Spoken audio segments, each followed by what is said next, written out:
Alright, ladies and gentlemen, today we're doing Goku Ultra Instinct. I got my fresh sheet of grip tape, got all my stencils cut, and I'm going to start with the base layer, which is skin tone. Now, a lot of my designs are pretty simple. They just use maybe 3 stencils, but lately I've been doing a little bit more intricate stuff. This one is going to have quite a few stencils. As you'll see, one of the most important parts about grip tape art is you don't want any paint getting on parts of the grip tape other than the design. So I make sure I block it off real good. I don't use any fancy equipment. I just use cardboard out of the trash and rocks from my yard, and then get it spraying.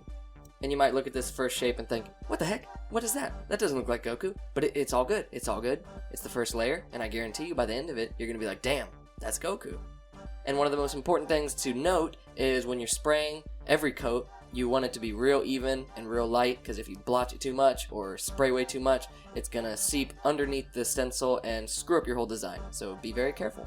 And notice I'm just gently tapping the nozzle head. I just do little short spurts, because if I hold it too long, it's going to let out way too much paint. And I also try to do gentle, straight lines all the way across the design until it's fully covered lightly, because I don't want to do big circles for the same reason. I don't want too much paint to be going over the stencil, because then it'll seep underneath and ruin it all. And now every time you remove a stencil layer, you want your first reaction to be hell yeah. And if it's not hell yeah, then you need to redo it. Now in this case, I thought to myself, hell yeah. So went on to layer number 2. And it's super important to get it lined up perfectly. I always check it and check it again. And then once it's finally done, I drop them rocks on that sucker and then spray the next layer. And this next layer is another skin tone. It's just a darker brown skin tone.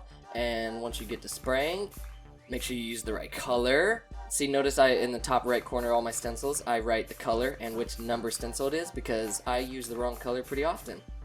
Then you're going to spray, spray, spray, spray, spray. And then every time you remove the layer, you're also going to be thinking, well, that looks a little bit more like what I want it to look like. But there's still going to be that little voice in the back of your head telling you that you screwed it up and it's not going to turn out right in the end. But it's all good. Ignore that little thought in the back of your head, because even if you didn't align the stencils right or something like that, you still got the stencils, you still got the paint, so try it again. And I really like the black layers and the white layers. They're my favorites, because the highlights really make the image pop, and then the black layers really pull everything together and make your image turn out the way you wanted it to.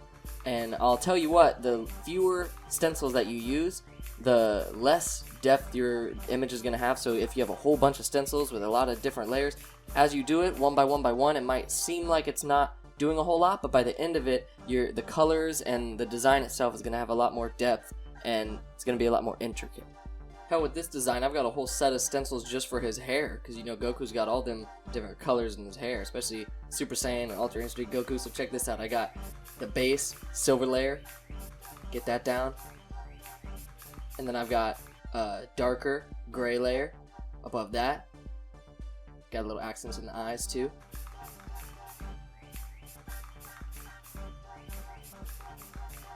And then above that, I've got a darkest gray layer.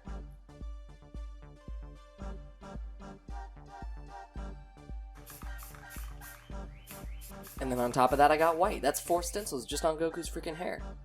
And see, now you're gonna know what I mean, because you're gonna see this and you're gonna think, oh, that looks kind of like Goku. That looks a little bit like him. But it's still got no structure, you know? But once you put down this layer, this black layer, that's my favorite. And this is the one all the other layers are based off of. This is the one I start with, because these are all the lines of Goku himself. That being said, it's super important that you get this one lined up absolutely perfectly. So once you get that layer down, you gotta check it. Check it again. Check it again. Check it again. Check it again. Nah, I'm just kidding. I do check it a lot, though, because like I said, it is super important that you get it lined up. And then once you're doing this black layer, just get a thick coat, but not too thick, because you don't want it to clot, you know what I'm saying? And now when I'm spraying this final layer, I really pay attention to every single line in the stencil, because I want uniformity. I want all those lines to be bold. I don't want to miss any little spots, because then your design's going to look a little faded. You really want the lines to draw all those colors together, and you really want structure in your design. So you're going to spray evenly throughout the whole design, and then that way, once you get all that black down, and you get that whole layer done, and you peel it off, you're going to think, God damn! Goddamn, that's Goku right there. But we're not done yet, because now what I want to do is I want to give Goku a little ki blast forming in his hand, and I want to give him that that aura, you know what I'm saying? Because this ain't plain old Goku, this is Ultra Instinct Goku, this is Goku's ultimate form. So, and this is where it gets a little bit more fun, but it also gets a little more difficult, because I'm going to be blending colors, I'm going to be spraying lightly to get different effects with the paint, and that way, once it's all said and done, you feel really proud of what you just did. But you still got to be careful all the way up till the end. You really got to pay attention to how much paint you're putting down. You got to pay attention to where your stencils are aligned, because if you bump it a little bit, one of those rocks ain't quite sturdy enough and the paint kind of blows the stencil off to one side. If you don't notice, you're really going to screw up the whole design, so you got to be aware of that at all points.